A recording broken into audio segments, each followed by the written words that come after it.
Welcome to Meet the Press Now. I'm Kristen Welker in Washington, where we are keeping a close eye right now on both the district courthouse and the special counsel's office. The grand jury weighing a potential criminal indictment of former President Donald Trump in the special counsel's investigation into 2020 election interference appears to have finished meeting for the day.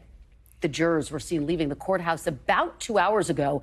Special counsel Jack Smith's vehicle was then spotted arriving back at his office about a half hour after those grand jurors left.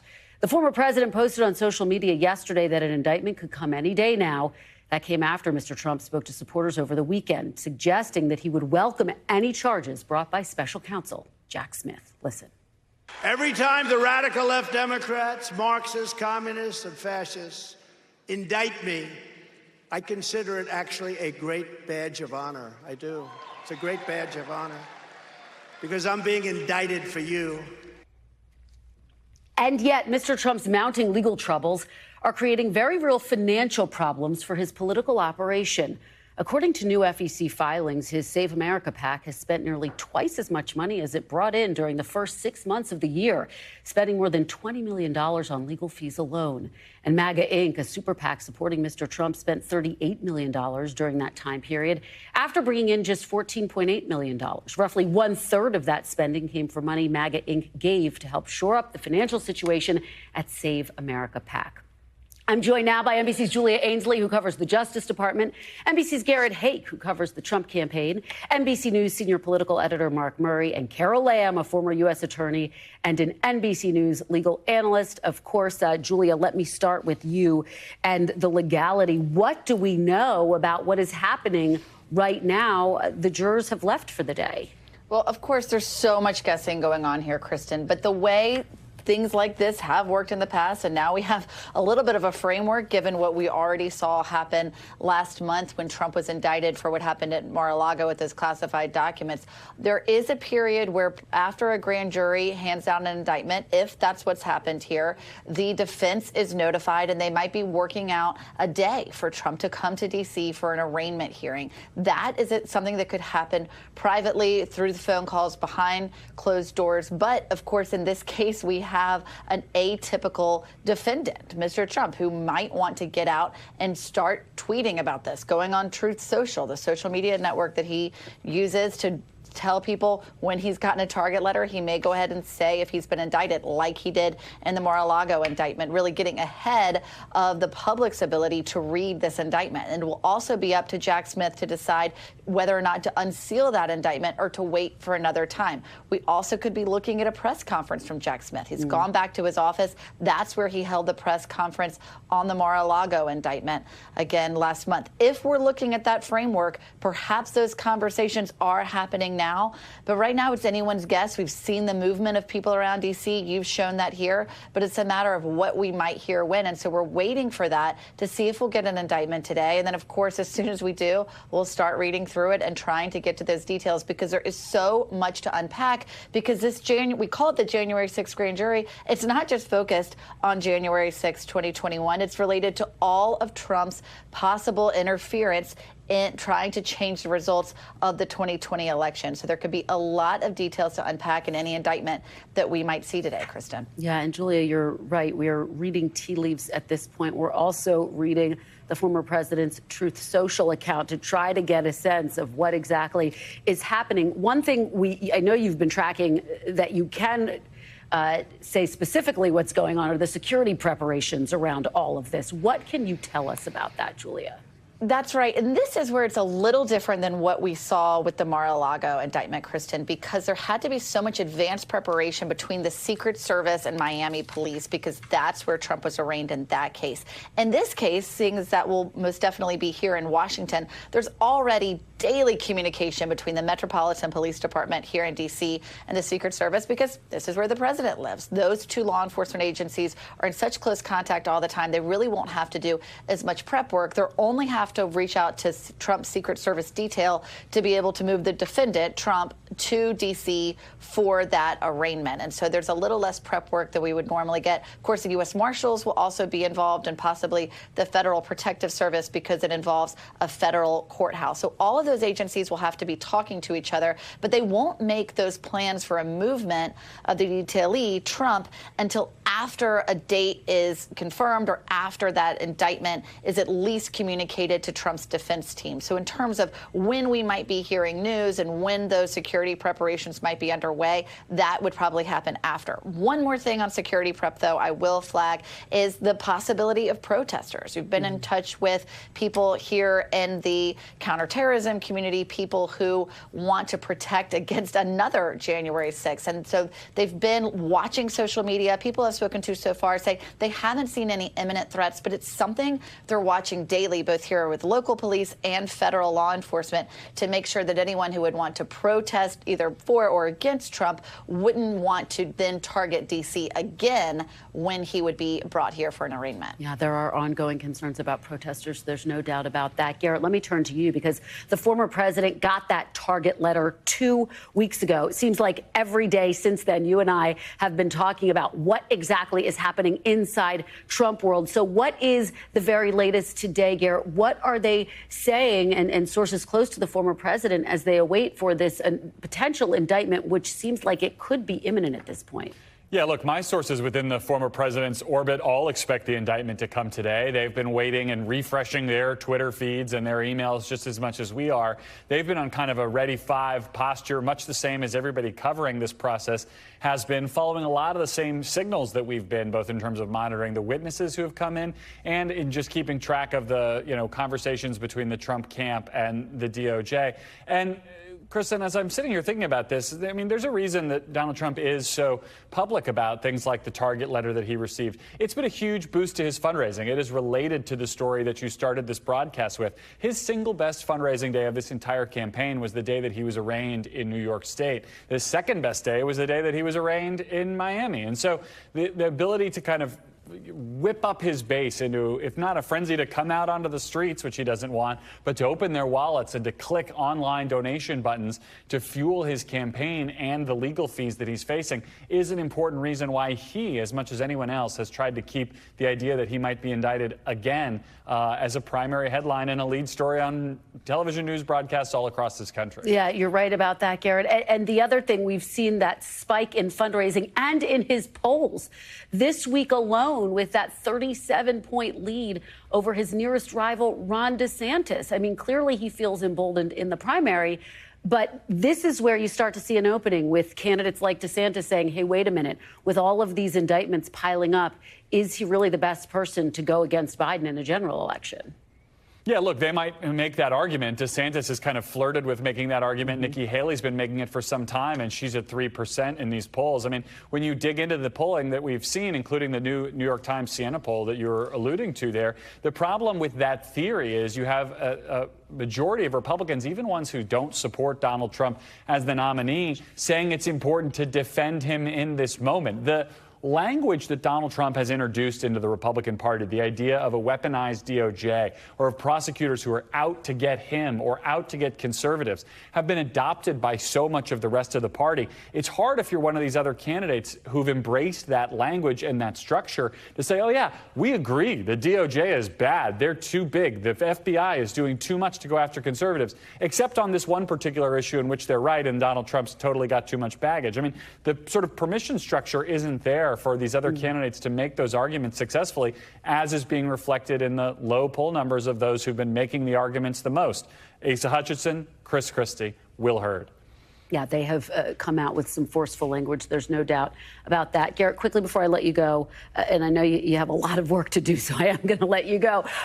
We know that the former president's super PAC has actually outspent more than it's raised when it comes to these legal fights. So to what extent are they budgeting for these future battles on the horizon?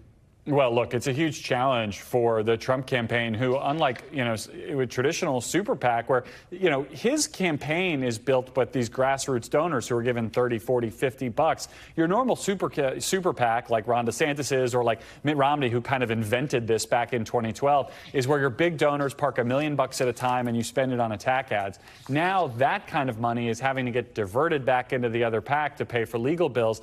That's not going to be sustainable. So we're seeing two things happen. happen. The Trump campaign is trying to set up this separate legal defense fund to pay for the legal bills of people not named Donald Trump, to kind of get that off the campaign's plate, find other ways, perhaps even for donors who've already maxed out to the PAC, to continue to give to support something like that. And the other fact of the matter here is, and it's just a fact, that Donald Trump is still a billionaire, and at some point he might have to start picking up some of this tab himself, something he's been loath to do going back to his career as a businessman in New York in the 1980s. Yeah, really great points there.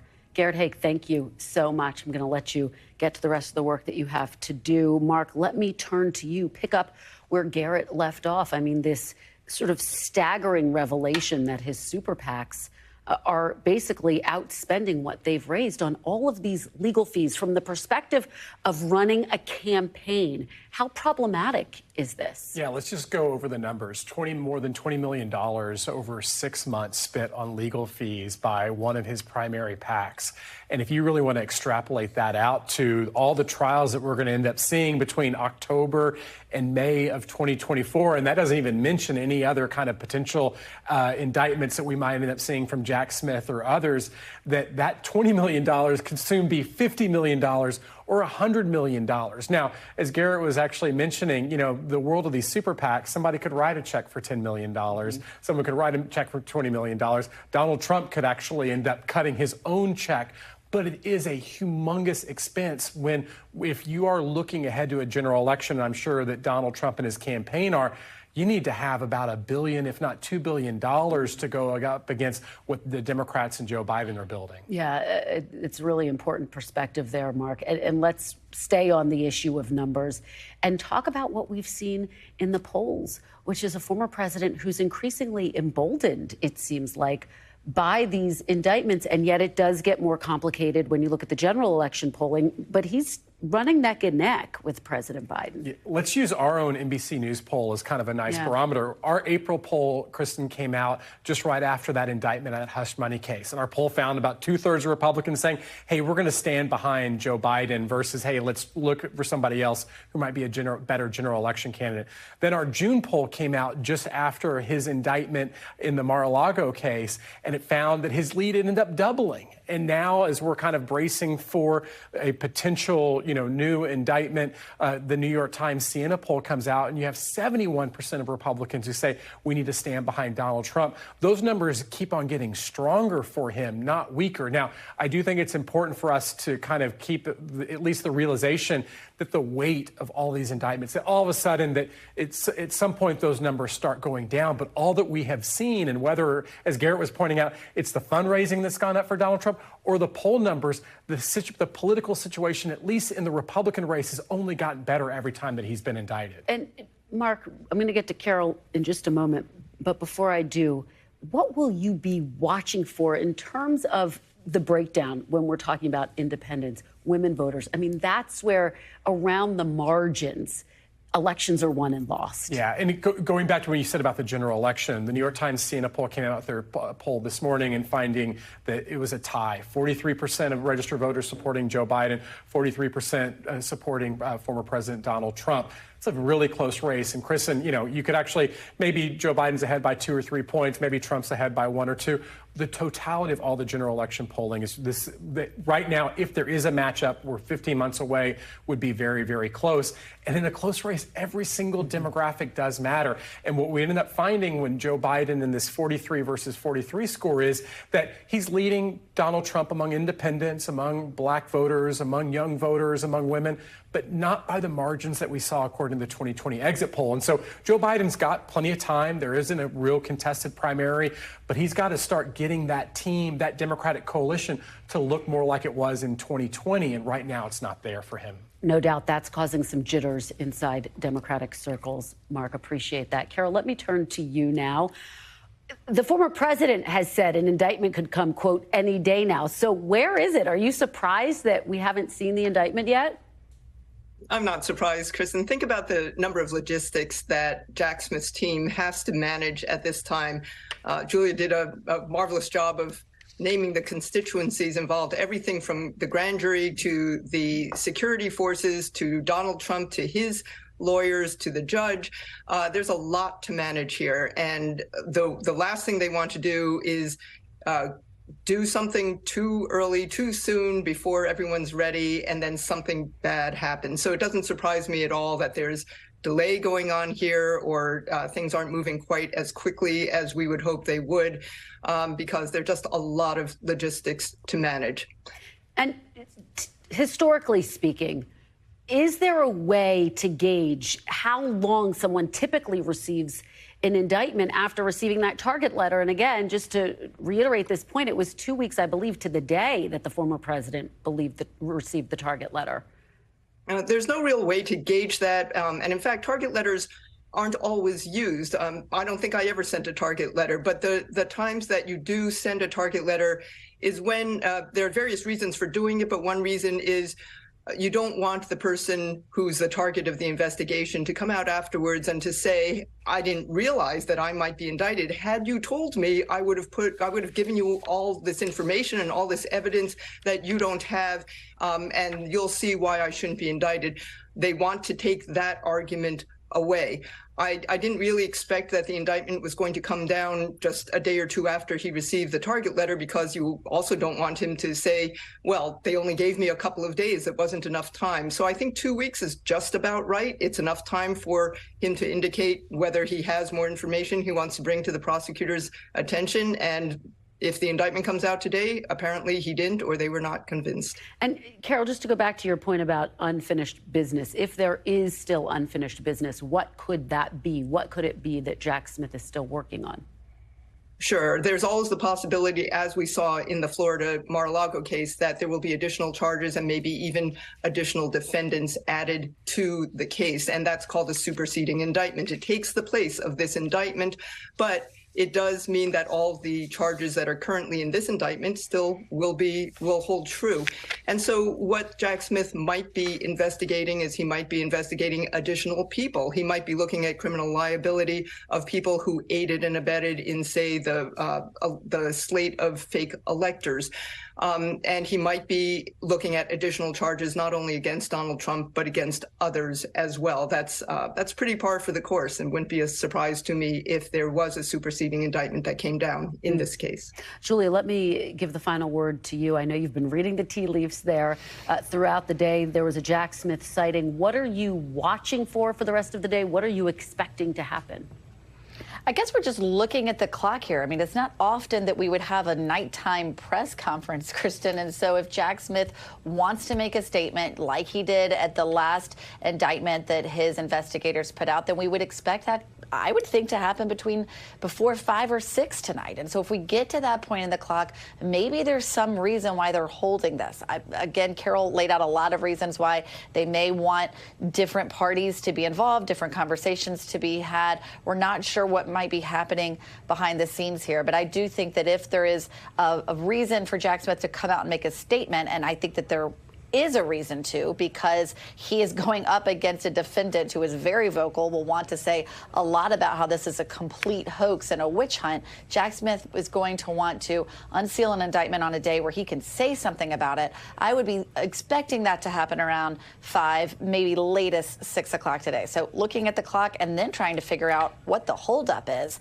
if we don't see anything by then, Kristen. We will be checking our watches throughout the day. Julia, thank you for that great guidance. And thanks to all of you for a great conversation. Julia, Mark, and Carol, really appreciate it. Still to come, we'll dive deeper into the former president's political and legal peril and what it means for the 2024 race. Plus, power shift in battleground Wisconsin. The state's new liberal-leaning Supreme Court begins its new term, and it could have a major impact on abortion access in the state. We'll delve into that. You're watching Meet the Press now.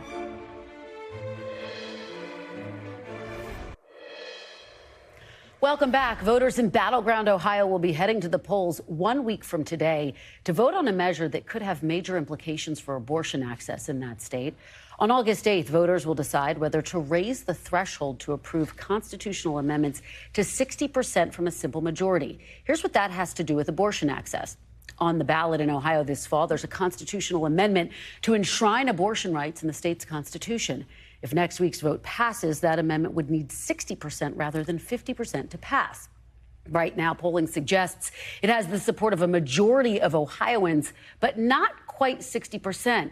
It comes as Democrats and Republicans are closely watching how this issue plays out in Ohio as a potential bellwether for voters heading into 2024. Joining me now for more on next week's election is Haley B. Miller, who covers politics for the USA Today Network's Ohio Bureau. Thank you for joining me. I really appreciate it. Thank you for having me. So let's talk about next week's vote 1 week from today, not technically about abortion. But look, the question, I guess, is would this be happening if abortion weren't an issue? This is kind of a proxy vote for an abortion vote, right? Yeah, it's extremely unlikely we'd be dealing with this in August right now, if not for the abortion vote. Republicans who have been pushing this say that they've been talking for years now about making it harder to amend the Constitution and changing that process. But several officials have all but said that the reason to create a special August election, which, by the way, is a special election, so we really weren't supposed to have an election in August. The reason for that is to preempt this abortion amendment proposal in November. You know, it's interesting because just reading about it, it's somewhat complicated. Do you think voters understand, have both sides done a good job at breaking down this issue for voters? Where is the support and what are people saying about it? So we've seen a couple polls on issue one so far. One conducted earlier in July suggested that opposition to issue one was a lot more overwhelming. There's a more recent poll that said it's neck and neck. It's really hard to predict this kind of election because it's August. We're expecting turnout to be low.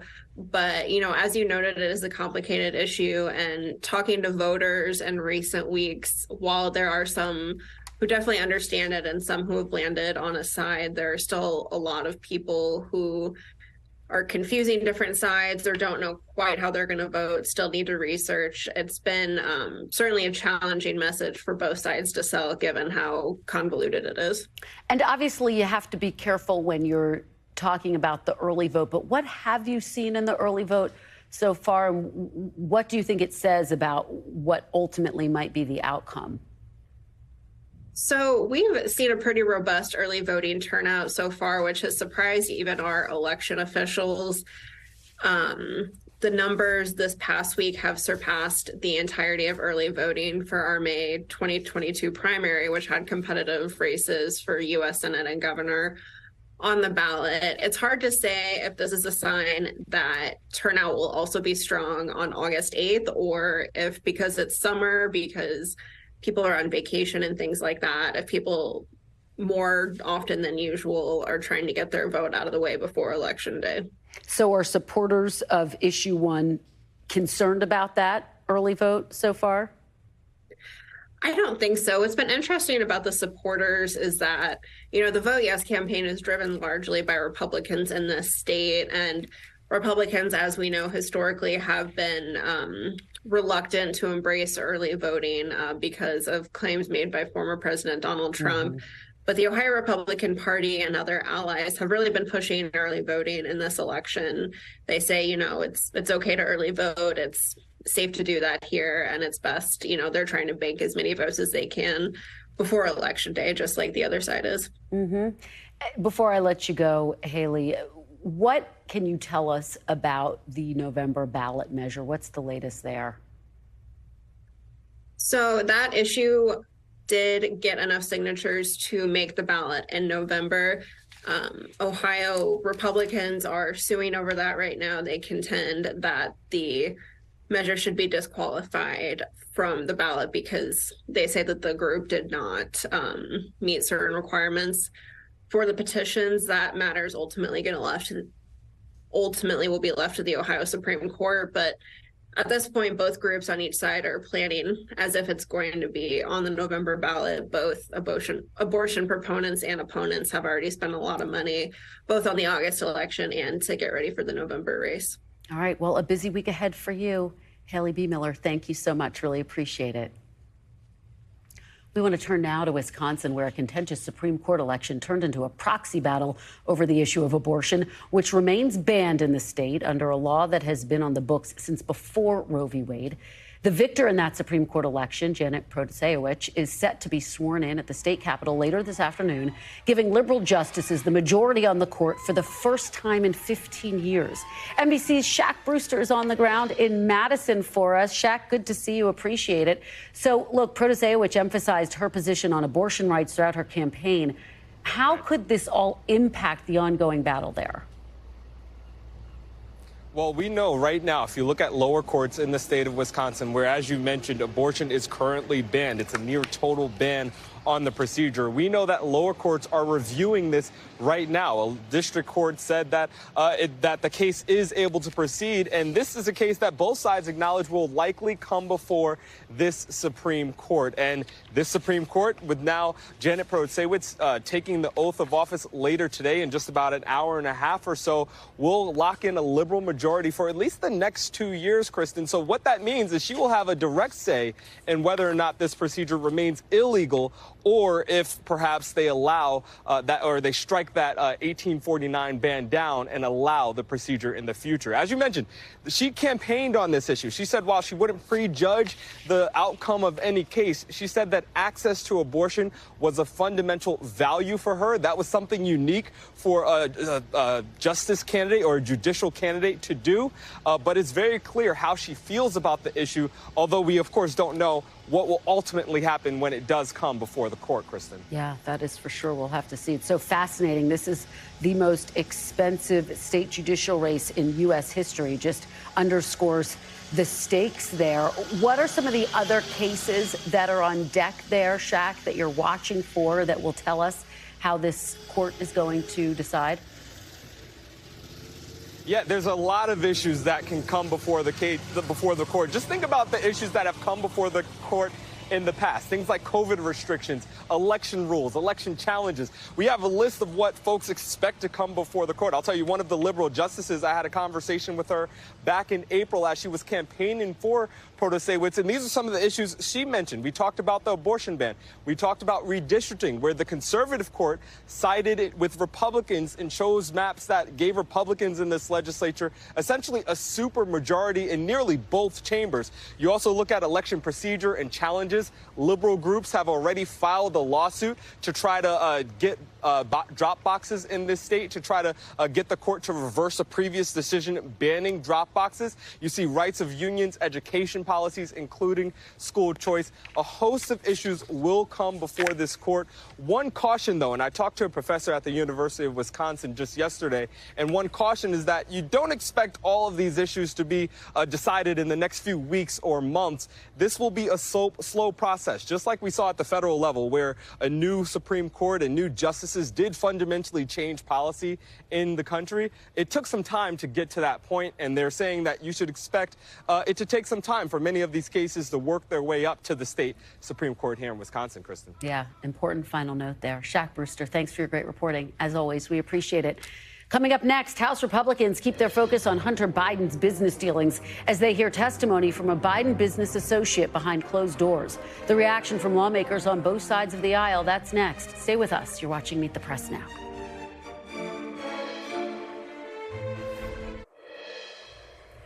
Welcome back. House Republicans continue to pursue their investigation into Hunter Biden and President Biden's alleged involvement with his son's business dealings. Devin Archer, a former business partner of Hunter Biden, sat down for a 4-hour transcribed interview before the House Oversight Committee yesterday behind closed doors. According to lawmakers who heard his testimony, Archer said Hunter essentially played up his ties to his father, giving the illusion of access to the vice presidency. Archer also testified that Joe Biden did speak with his son's business associates on a number of occasions, but the conversations were described as casual interactions and niceties. Joining me now from Capitol Hill is NBC News senior congressional reporter Scott Wong. Scott, thanks so much for joining me. I really appreciate it. What were your key takeaways from this testimony? How credible did people on both sides find him to be? Well, it's important to point out, Kristen, that Devin Archer, back in 2018, was convicted of defrauding Native American tribes.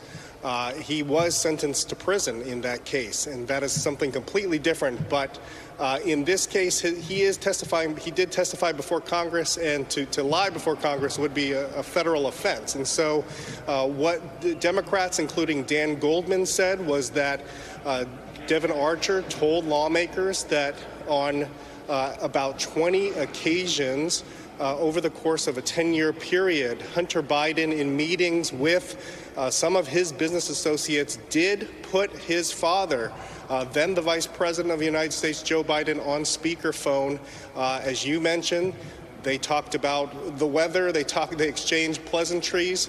According to Dan Goldman, the Democrat, there was no business described from Mr. Archer in describing these phone calls between the vice president and these Hunter Biden business associates. James Comer, the oversight chairman, sees things very different. He says this is evidence that Joe Biden was lying about having no knowledge about Hunter Biden's business dealings, and says that it's clear evidence that Hunter Biden was trading on his family's name. Specifically, James Comer called it the Biden brand. Well, even before the Archer testimony, we heard from Speaker McCarthy, who's indicated he's open to an impeachment inquiry. Some Republicans are uncomfortable with that. Did anything change after yesterday, after Archer's testimony? Well, as you know, lawmakers are on a month-long August recess for the summer. They are out of town, so very few of them are walking around the building. But I don't think that this changes the dynamic at all in terms of an impeachment inquiry. Kevin McCarthy and Oversight Chairman Comer have been very cautious. They are saying that they will proceed with this investigation into Hunter Biden. But at this point, they're letting these committees continue their investigations rather than rushing into an impeachment inquiry. Moderate Republicans, those from swing districts, those who are very vulnerable, I should mention, have been pumping the brakes on any sort of impeachment effort. As you know, Kevin McCarthy is very cognizant of these moderates because they are really the key to him keeping his majority. Yeah, the political backdrop certainly looms large over any potential decision there. Scott Wong, thank you so much. Appreciate it. Good to see you. Coming up, the Trump campaign focuses squarely on President Biden and its newest ad as the former president dominates the Republican presidential primary and braces for more potential criminal charges. Stay with us. You're watching Meet the Press now.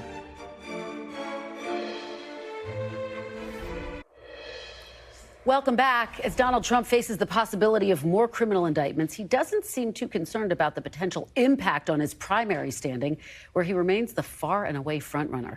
And the Trump campaign is already releasing attack ads looking ahead to a general election fight against President Biden. Take a look. What do you call someone this weak? Someone caught in a bribery scandal that made them millions, complicit in a government cover-up, and uses your government to get special deals for his family? You call them Joe Biden. Well, a preview of things to come. Joining me now is our panel, NPR political reporter Deepa Shivaram, Mo Alithi, executive director of Georgetown University's Institute of Politics and Public Service, and Brendan Buck, former advisor to Republican House Speakers Paul Ryan and John Boehner, as well as an NBC News political analyst. Thank you to all of you for being here. Deepa, let me start with you. So we thought we might have an indictment at this point. We don't, right. We don't have one yet, but take us inside what people are saying inside Republican circles. How much concern is there about the fact that these indictments are piling up on the person who is far and away the Republican frontrunner? Well, that's what you just said ended there, right? The Republican frontrunner. The polling shows repeatedly that these indictments, as they come out, have not been having a big punch on Donald Trump's polling numbers. And so on their end, they're looking at this saying, well, you know, this third one that we're looking at might not be as much of a punch either. And that's definitely the energy that you see Donald Trump bringing. His Truth Social posts throughout the day, attacking this as a witch hunt, which is a line we've heard from him often, attacking Jack Smith. We're not not seeing anything new and different from them. And so from their end, this is not exactly something to be necessarily deeply concerned about at this point, given these polling numbers. Brendan, what's your take? Because on the one hand, he seems to just be solidifying his lead in the polls. On the other hand, his super PAC has outspent how much it's raised. Those spikes that they got in fundraising after the first and second indictments, they've spent all of that on legal fees. Yeah, and it may not matter at all. I mean, look, Donald Trump was essentially the incumbent in this race. You know, he started far ahead, and he's benefiting from the fact that, candidly, the other candidates are running very bad campaigns, and he's not even had to respond to them. He's in the position of running a primary where he can just go ahead and jump right ahead to the general, and he's taking on Joe Biden. He doesn't really even need to worry about a Ron DeSantis. Of course, this indictment is not necessarily going to hurt him if it does come, because to this date, the rest of the candidates have been backing him up on it. They've been defending him. They've been running interference. They've been explaining away. So, you know, there are only so many big moments in an election cycle. This is one of them. You would think that it would be damaging, but I can't imagine it's going to go any different than last time because they haven't figured out how to go after him on it. Mo, pick up on Brendan's point specifically about the Republican rivals of former President Trump. A number of them are walking a very fine line. Some of them aren't. You have Chris Christie, very strong against the former president, as well as some of the other candidates. But do you expect that to change once we get into the debate? Do you expect the tone to sharpen? Yeah, I think if this campaign plays out the way it should, then yes, these candidates will, as they get more attention, try to do that.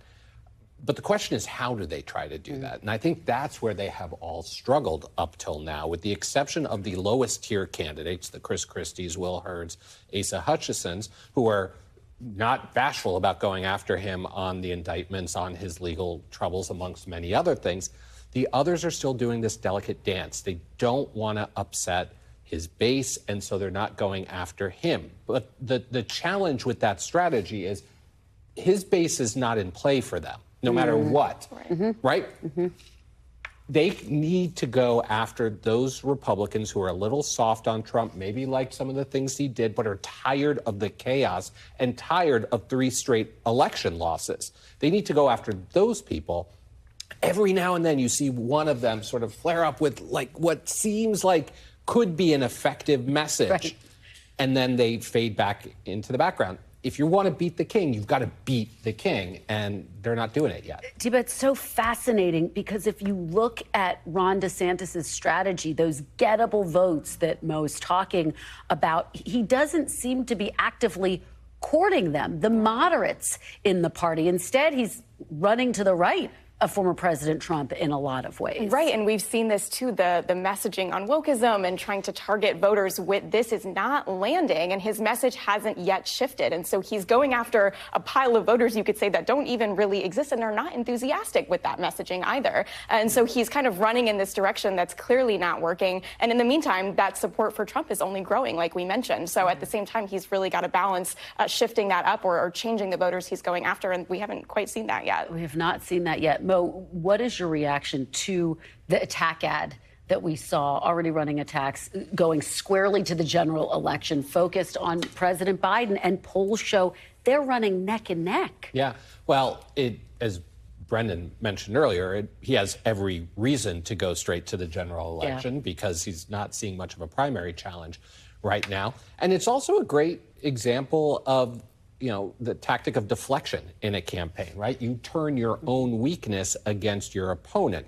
You listen to that ad up until they mention Joe Biden's name at the end with your eyes shut, and it could be an ad run against Donald Trump, right? It goes after the corruption and the cronyism and many of the allegations that have been levied against him over the years, but tries to turn it against his opponent. The problem is we haven't seen any evidence that it sticks with a general election electorate. There was a lot of focus on Hunter Biden this week with his business associate on Capitol Hill. Chuck on Sunday asked Chris Coons if there should be a code of conduct for family members. I want to play that and get everyone's reaction on the other side. Should presidential family members be a separate, perhaps come under a little additional scrutiny? That may be worth looking at, because frankly, as you referenced, Jared Kushner wasn't just a private citizen. He worked in the White House and engaged in economic... No, if you're outraged about Hunter Biden, you should be outraged about Jared Kushner. To me, it's not like, you could, it's hard to... You can't pick and choose. You can't pick and choose. Brendan, what's your reaction to that? Yeah, it's a difficult spot for Democrats because they need to be careful.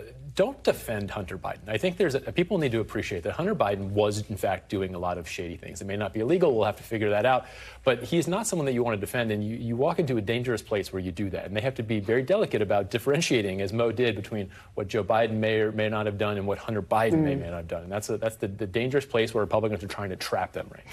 And as we're having this conversation, a little bit of, I don't know if it's news, but a new Truth Social from former President Trump. Let me just read it. He says, quote, "I hear that deranged Jack Smith, in order to interfere with the presidential election of 2024, will be putting out yet another fake indictment of your favorite president, me, at 5 p.m. Why didn't they do this 2.5 years ago? Why did they wait so long? Because they wanted to put it right in the middle of my campaign, prosecutorial misconduct." This is something that we've heard from former President Trump. And of course, there is no evidence that this is election interference. But Deepa, he puts this timestamp of 5 p.m. I mean, we have no reason to corroborate, or we can't corroborate that, I should say, at this point. But we have been waiting for what feels like an imminent indictment. Right. And in that meantime, you have seen him post consistently about this. And this is also, I should point out, a topic that the White House does not want to get into. The Biden campaign does not want to get into. So what you see as we're waiting and waiting and waiting for this announcement to come out is Trump really take control of the narrative here a little bit, because all you hear from Biden himself, from the White House, from the DNC is a lot of silence. And so that's something that, we should also be watching at the same time, is what the reaction from Democrats will end up looking like. No, it's such an interesting point. And I've asked the president about this. I've asked people around the president about this repeatedly. Are they going to get more engaged in talking about these indictments? And the answer continues to be no. The president is going to continue to do the work, this is what they say, of being president. He's, of course, traveling across the country, touting what he sees as his biggest accomplishments. Is that smart strategy right now? Should he continue? Or at some point, do the gloves need to come off? For now, it's absolutely the right strategy for two reasons. One, he's got the unique ability that only incumbent presidents have to be the incumbent president, to go out there and tout his economic record, which they have been very aggressive to doing.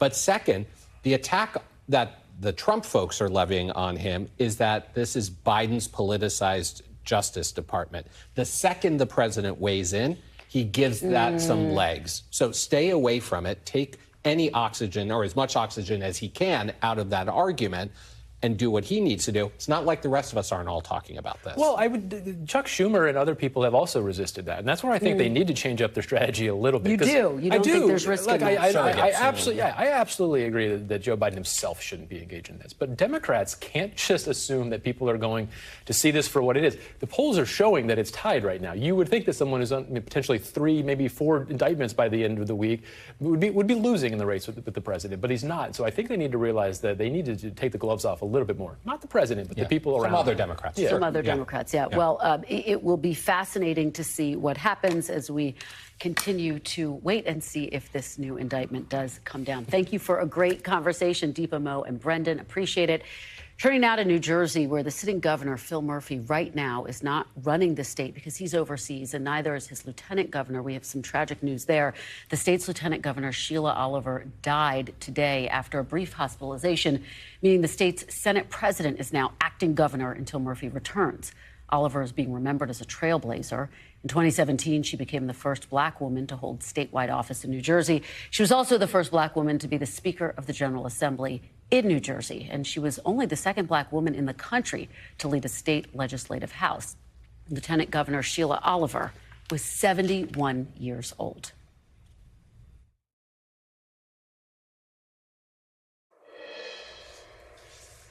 Welcome back. Despite the seemingly bleak situation in Niger, a senior U.S. official says the United States still sees a narrow window of opportunity to reverse the attempted military takeover in the West African nation. Yesterday, Niger's democratically elected president, Mohamed Bazoum, was seen for the first time since he was barricaded inside the presidential palace by his guard last week. As you can see here, President Bazoum was photographed meeting with Chad's leader. Meanwhile, a bloc of West African governments are calling on the military junta to restore democratic rule by next week or else face military intervention. For its part, the Biden administration has yet to formally designate the situation a coup, which would then require the U.S. to cut aid and military cooperation with that country. Joining me now is Kamisa Kamara, Senior Advisor for Africa at the U.S. Institute of Peace and former Foreign Minister of Mali. Thank you so much for joining me, Kamisa. I really appreciate it. Thank you for having me. So let's just start off with this assessment by a senior U.S. official who said that there still seems to be a narrow window of opportunity to reverse this coup. Do you agree with that? Is that how you see the situation? I see the situation as very confused and definitely as very fluid since the coup in a few days ago. On day one of the coup, when the Army General Chani kidnapped President Bazoum and held him hostage in the presidential palace, observers of the Niger situation really thought that the situation was over and that President Bazoum had completely lost power. A few hours after the coup, the regional bloc ECOWAS came down very, very hard on Niger, and the president of Nigeria, who is now the chairman of the ECOWAS,